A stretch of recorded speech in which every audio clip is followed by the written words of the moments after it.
Banyaknya sampiran pantun Aceh yang menggunakan kata kereta api menyeratkan bahwa transportasi ini begitu lekat dengan kehidupan masyarakat kita.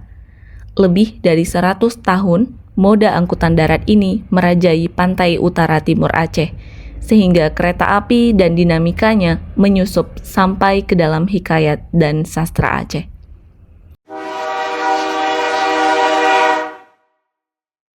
Orang Aceh tak bisa memisahkan diri dari kereta api, kecuali masyarakat di bagian tengah dan barat selatan Aceh yang barangkali tak pernah menggunakan jasanya.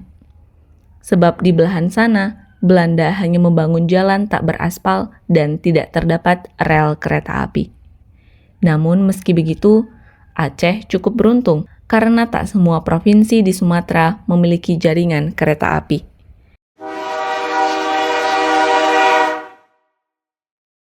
Dibandingkan daerah lain, kereta api Aceh juga cukup unik, baik dari segi ukuran lokomotif, gerbong, maupun fungsinya. Umumnya, kereta api bertujuan mengangkut hasil perkebunan seperti karet, tembakau, atau kelapa sawit. Sedangkan di Aceh, KA Aceh Tram diperuntukkan untuk kepentingan militer semata. Karena itu, jalur pertama yang dibangun adalah lintas Ulele ke kota Banda Aceh yang menghubungkan demarkasi dan kota. Jalur KA Aceh yang melintasi pantai utara membentang dari Ulele ke Banda Aceh, kemudian ke Besitang dan ke Pangkal Susu di Kabupaten Langkat. Dan semua ini sepenuhnya diperuntukkan untuk mobilitas militer Belanda guna menaklukkan Aceh yang sulit dikalahkan.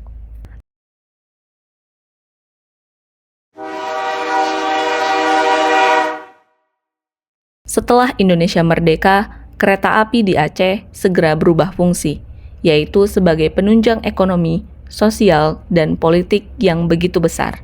Sebuah catatan menuturkan bahwa perjalanan dengan KA Aceh menyuguhkan pemandangan alam yang indah, sebab di kiri dan kanan jalan hingga ke Langsa tampak hamparan perkebunan karet, perkampungan yang berlatarkan pohon kelapa dan pisang, rumpun bambu yang rimbun, dan persawahan yang membentang. Saat itu, kereta api merupakan transportasi paling berjasa dalam perekonomian Aceh. Jalan raya belum begitu bagus, dan kereta api tentu saja menjadi moda angkutan andalan.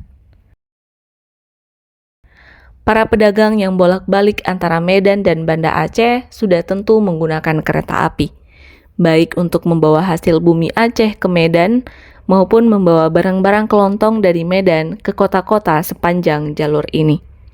Sejumlah kota dan pusat perdagangan tumbuh pesat di sepanjang jalur kereta api di Aceh. Tapi tatkala KA Aceh tidak aktif lagi, beberapa kota di jalur yang tidak dilalui jalan raya pun mati, mundur, dan terlantar.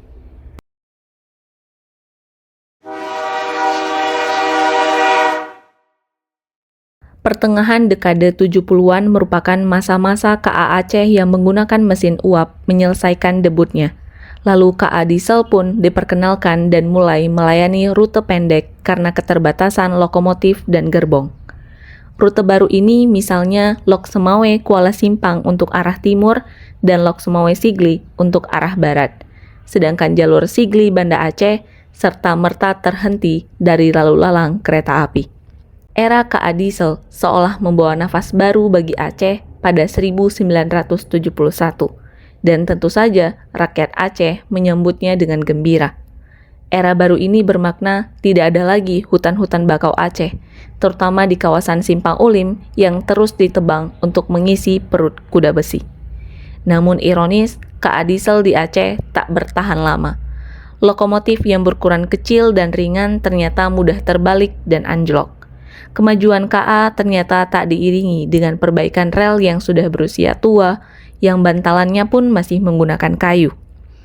Maka hampir setiap hari saat orang bercerita soal kemajuan dan modernisasi pada kereta, selalu ada ihwal kecelakaan KA sepanjang rute baru ini.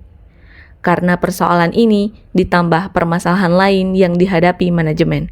Akhirnya Putro Bungsu pelan-pelan lenyap dari jalur yang cukup melegenda. Pelan tapi pasti, Dengus kuda besi Aceh ini pun berangsur parau, untuk kemudian lenyap dari keindahan panorama Aceh. Yang tertinggal hanya kenangan bagi mereka yang beruntung sempat menikmati jasa transportasi ini. Adapun anak-anak yang lahir kemudian hanya mendengar kisah yang tak lebih dari dongeng pengantar tidur. Mereka hanya dapat menyaksikan areal stasiun KA seperti di Langsa, Lok Semawe, Sigli, dan Banda Aceh. Di bekas stasiun BNA dekat pusat perbelanjaan Barata, sebuah lokomotif uap telah dijadikan monumen. Tapi sayang, tak ada apapun yang bisa dibaca oleh generasi sekarang di sana. Padahal cukup banyak cerita dan petaka yang terjadi dalam perjalanan kereta api di Aceh yang sudah berusia lebih dari 100 tahun.